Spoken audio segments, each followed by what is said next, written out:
こんにちは、ハリケーンフットボールです。今回の教材は、クリスタルパレスの鎌田大地に関する動画です。クリスタルパレスは、プレミアリーグ第6節で、5連勝無敗中だったリバプール相手に、劇的な勝利を挙げました。今回は、試合後のレビューの動画と、試合中の、特に勝ち越しゴールを挙げた最後のプレーについて、スタジオで興奮している様子を映しています。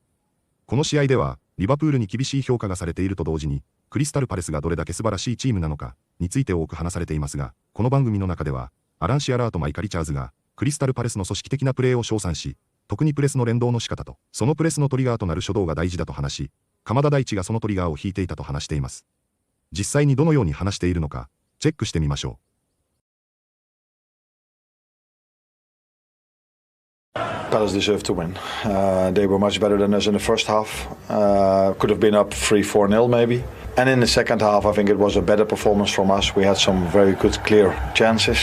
But yeah, a second set-piece goal led to Palace win. We were always talking about our personality and so that always let's go for a win. And the players, I think, they have now implemented it and then they also want it. And I think, again, everybody who is close to Crystal Palace got the reward today, and I think this is just because the players went for the win.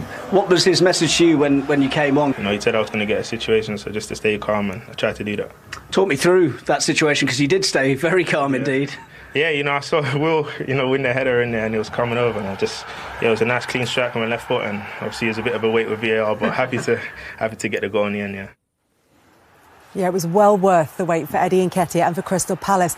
A deserved win and a dominant performance from Palace. How did they do it, Alan? Well, there's a lot of talk about system, whether you can play three at the back with two wing-backs in the Premier League. This is a team that can, because they haven't been beaten this season. They beat Manchester City in the FA Cup last year. They went head-to-head with Liverpool in the Community Shield, took that home as well. But they're very, very well coached, they're very well organised, and all the players are very comfortable in this system, and they're excellent at it. There's your centre forward, there's your two tens in Sarr and Pino, and there's your two sitting midfielders, Kamada and Wharton. Of course, you've got your two wing-backs who were also excellent again today. There's the first to go, Kamada. OK, he doesn't get the ball, but just watch the way the players move around and work off each other and know when to the trigger as to who goes, who's going to press, and then everyone else backs him up. Now, this is a really good move early on in the game. They get the corner from that, and then they eventually score from that corner from there. So, again, there's your guys who are sitting. There's your guys who are waiting to go. And no surprise again, the press is first from one of their sitting midfielders. And say what you want about Konate, he gets done off the ball there. But look, they work it really, really well. Your two tens, Sarr and Pino, working well together and understanding each other. There's your two wing backs, making the pitch so big and so difficult for Liverpool to get back in. So you've got one wing back, Mitchell, into the other wing back there, into Munoz.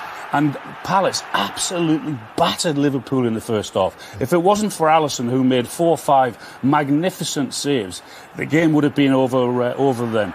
There's one of your tens again. Look at the other midfielder running off him. And then, again, Konate gets mugged off Mateta, and it's another fabulous save from Alisson again. Ball in behind.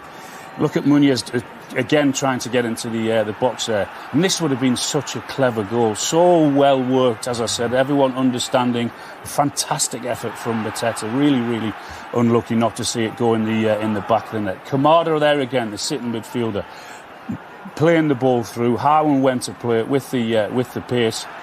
And it's just, they look, as I said, they were absolutely outstanding. And here's the winning goal, which they deserved. And they make it so difficult for Liverpool to clear that ball.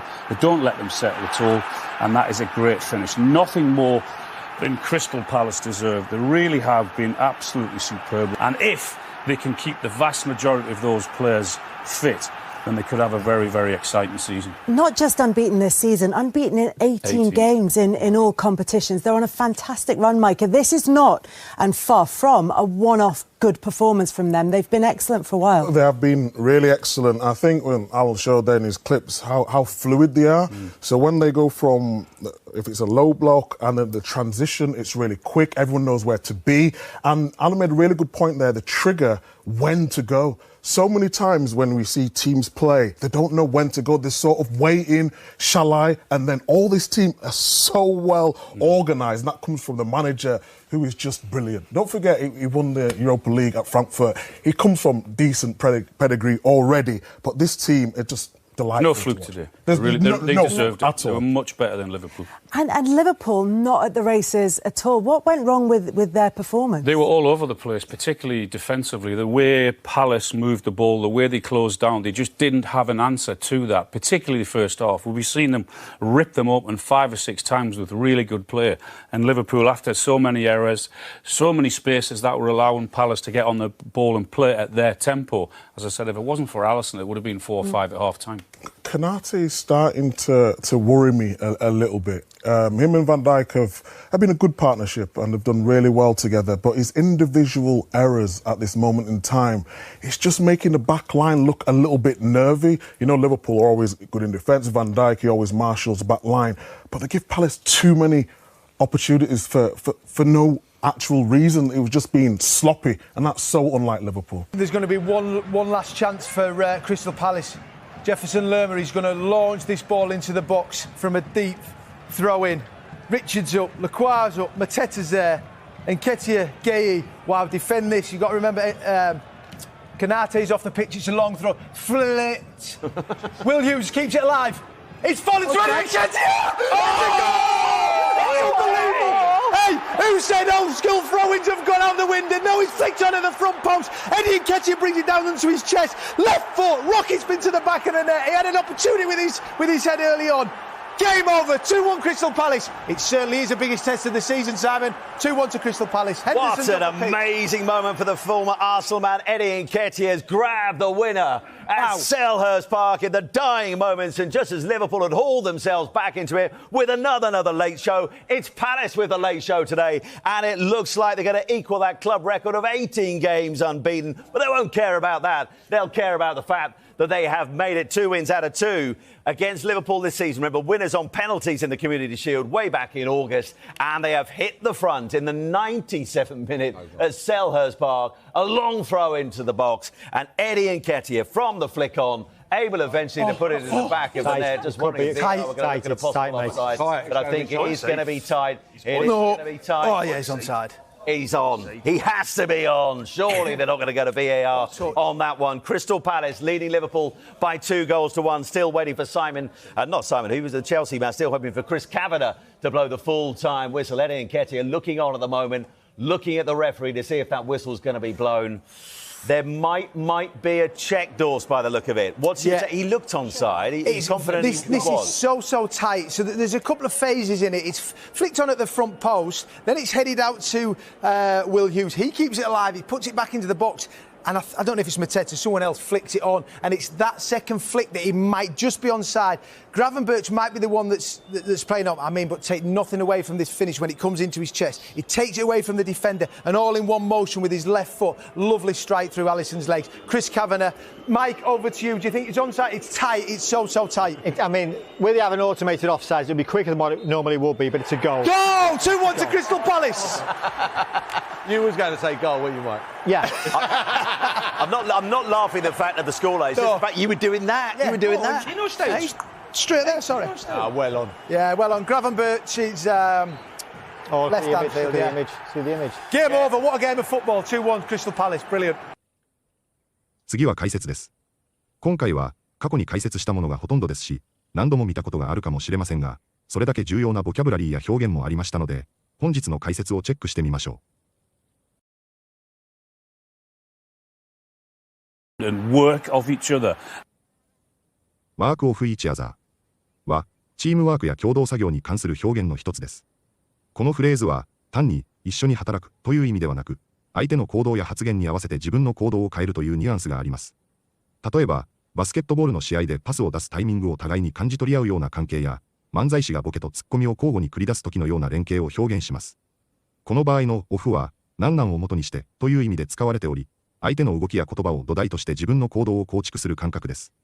会話、スポーツ、演技、ダンスなど、協調性や反応の良さが重要な場面で品質する表現です。ネイティブは日常的にこのフレーズを使って、連携の良さや息の合ったパフォーマンスを表現します。And work of each other. And work of each other. And then again, Konate gets mugged off Mateta. マグオフはイギリスの若者言葉で、誰かを馬鹿にする、見下す、恥をかかせるという意味です。特に恋愛関係や友人関係で、相手の期待を裏切ったり、軽く扱う行動に対して使われます。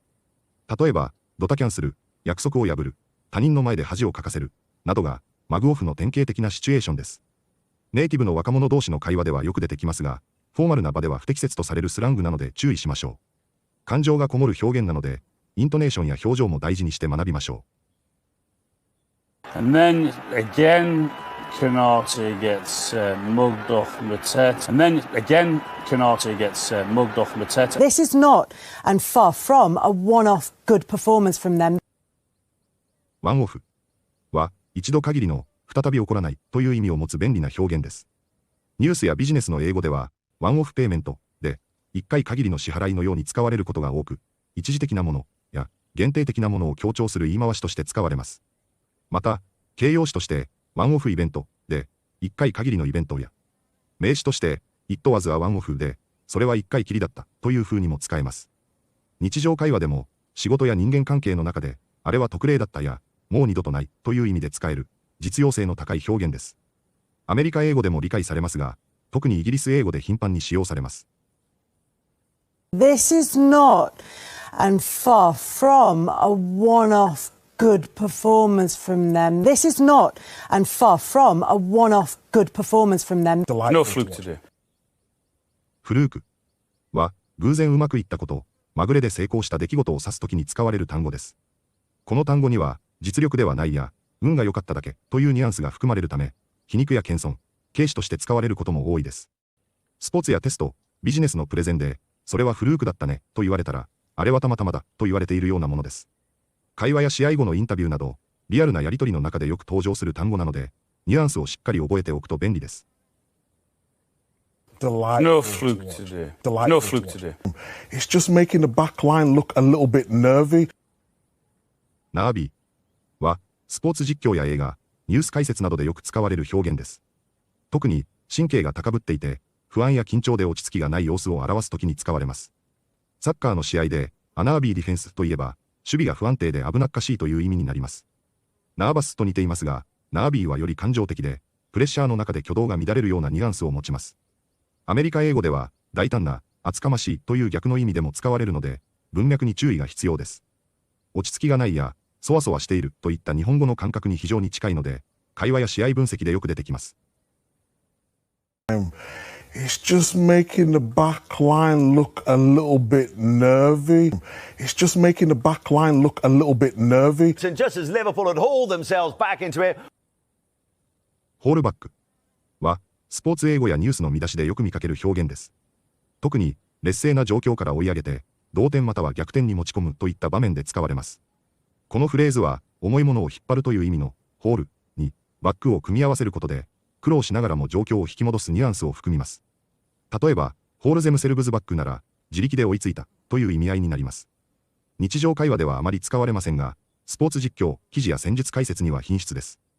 ニュースやポッドキャストで出てきた時にすぐ理解できるようにしておくと便利でしょう。And just as Liverpool had hauled themselves back into it, and just as Liverpool had hauled themselves back into it. いかがでしたか？クリスタルパレスがどれだけ素晴らしいチームなのかが、この試合の結果と内容によって、非常に認められたようにも感じますが、その組織的で徹底されているように見える戦い方が、ポゼッションや綺麗な戦い方でなくても、ある意味、論理的で現実的で洗練されたおののい方だということが、周知されているようにも感じます。その中で、プレスを主導していたのが鎌田大地だったとも話していましたが、おそらくどのタイミングで、誰がプレスを始めるのか、というルールもある程度決まっているのでしょうし、その上で、鎌田大地が繊細に、敏感に、タイミングよく、勇気を持って、プレスを始めているケースが多いとも感じるのではないでしょうか。この試合でも、コナテに素早くプレスをかけ、ボールを刈り取り、決定的なチャンスを演出したのは、もう見慣れてきてしまったほどですが、その真骨頂と言える場面だったのではないでしょうか。アーセナルもニューカッスルに勝利したことで、クリスタルパレスは、リーグで唯一負けなしながら、3位に位置しており、期待がさらに膨らみ続けていくような気もしますが、この状態と、順位表での位置を、できるだけ維持し、チャンピオンズリーグ進出への争いに、ぜひ入っていって、暴れてほしいと思います。本日もご視聴いただきありがとうございました。またすぐにお会いしましょう。